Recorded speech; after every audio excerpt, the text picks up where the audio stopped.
Olá, eu sou Fabiano Timbó, eu sou um apaixonado pela literatura e hoje eu vou fazer o resumo de O Nariz, de Nikolai Gogol. O barbeiro Ivan acorda, inicia o seu desjejum matinal e pede um pão à esposa.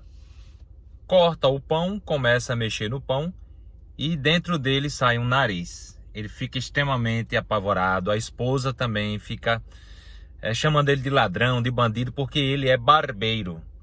Daí ele tenta dar um jeito, ele pega o nariz e sai correndo para se desfazer dele a qualquer custo.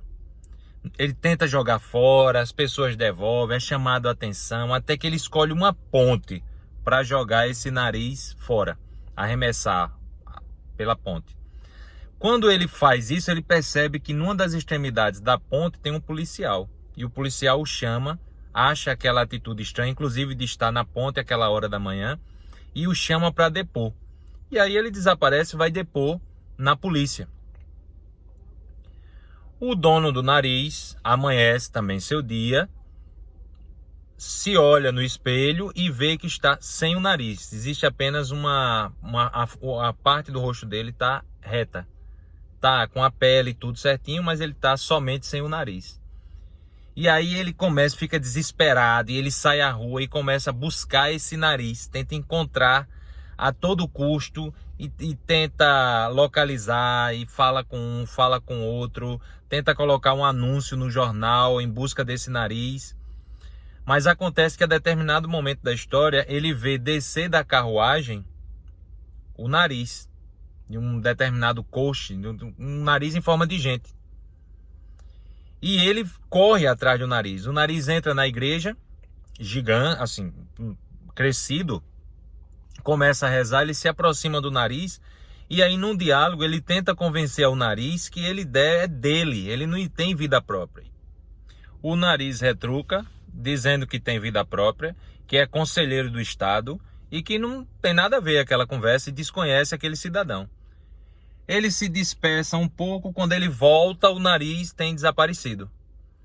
Ele fica consternado e aí sim ele tenta buscar, aí é quando ele procura fazer um anúncio no jornal da fuga desse nariz.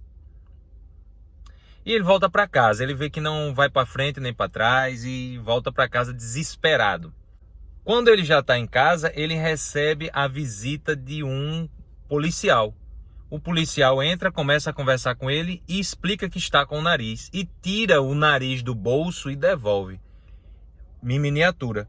Ele reconhece aquele nariz como sendo dele, dá um trocado ao policial, o policial vai embora, que é o mesmo da ponte, e começa a examinar o nariz. Mas ele percebe, no meio da alegria, vem a tristeza, porque o nariz volta, mas não cola. Aí ele chama um médico, que mora no mesmo prédio que ele, e o médico examina, olha para um lado, olha para o outro e explica que nada deve fazer, nem pode fazer. Que vai ser pior colocar aquele nariz no lugar.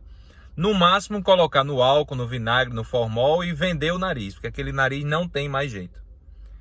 Ele volta a se desesperar, ele fica. E aquela história dele, ela começa a ganhar proporções na comunidade. Então várias pessoas vêm para ver o nariz, para vê-lo, para estudar. E ele se transforma assim no ocorrido da cidade. Na sequência, passam-se alguns anos, esse nariz, como conselheiro do Estado, ele visita todos os mais longínquos lugares. E num determinado momento, quando Kovalyov, que é o nome do senhor, acorda, o nariz está de volta no lugar. Como se nada tivesse acontecido. E ele vai viver a vida dele miserável na Rússia, também como se nunca houvesse perdido esse nariz. E assim termina o conto O Nariz, de Gogol. Após a leitura do conto, eu me dei conta de três coisas, basicamente. Primeiro que essa obra, ela trata de um realismo fantástico. Porque como pode, em plena sociedade da época, um nariz tomar forma, viver entre as pessoas e as pessoas não acharem mais natural, viajar pelo país, conhecer, andar e ter personalidade própria. Você vai voltar para mim. Ele, não, desconheço. A minha vida é a minha vida, a sua é a sua. A gente tem aquele ditado, né? Não meta o seu nariz onde você não é chamado. Como se o nariz retratasse até a personalidade da pessoa. O segundo aspecto que eu notei e pensei que talvez ele tenha querido fazer também uma sátira à sociedade burguesa da época. Porque ele trata com muita maestria, mas ele desdenha, digamos assim. Ele